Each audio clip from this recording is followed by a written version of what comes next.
வணக்கம் மக்களே. நாங்கள் வர்த்தரோட வைபவத்தில் கலந்துன்னு அங்கே கொடுத்த அன்னதானத்தை அனைத்து அள்ளின்னு வீட்டுக்கு வந்துட்டோம். அங்கே நின்று சாப்பிட முடியாத ஒரே காரணத்தால் பாருங்கள் எவ்வளோ பேர் நம்ம காஞ்சிபுரத்தில் புண்ணியவான்கள் இருக்கிறாங்க. மண்ணின் மைந்தர்கள், அவங்களுக்கு தான் நம்மளோட திருவிழாவோட அருமை தெரியும். என்ன சொல்கிறது, அதுக்குன்னு வெளிலேருந்து வந்தவங்களை நான் குறைவாக பேசலை. இருந்தாலும் நம்மளோட திருவிழா அனைவரும் கலந்துக்குங்க. அன்னதானம் கொடுப்பவன் கடவுள், அதாவது அன்னதானம் கொடுப்பவன் மனிதன், அதை வாங்கி சாப்பிடுவன் கடவுள். கடவுளுக்கு நிகராகணும். அதில் 100 பேர் சாப்பிட்டா ஒருத்தனாவது கடவுள் வந்து சாப்பிடுவான். அதனால் நம்ம திருவிழாவில் நம்மளோட தேர் திருவிழா ஒன்று இருக்குது. இதில் வேறு மோர் பானகம் அதெல்லாம் கொடுத்தாங்க, சாப்பிட்டோம். மகிழ்ச்சியாக இருக்குது. நாங்களே இவ்வளோ வேணுந்தோம். அடுத்த வாட்டி கார் வாங்க போகிறோம்.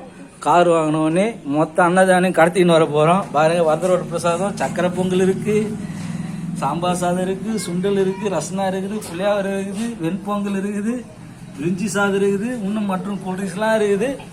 நன்றி, வணக்கம் மக்களே. நீங்களும் மகிழ்ச்சியாக இருங்க. வர்த்தரோட வைபவம் இன்னும் முடியல, இன்னும் 3 மணி நேரம் இருக்குது. நீங்கள் நினச்சிங்கன்னா கோயிலில் வந்து சாமி கும்பிடலாம். நன்றி, வணக்கம்.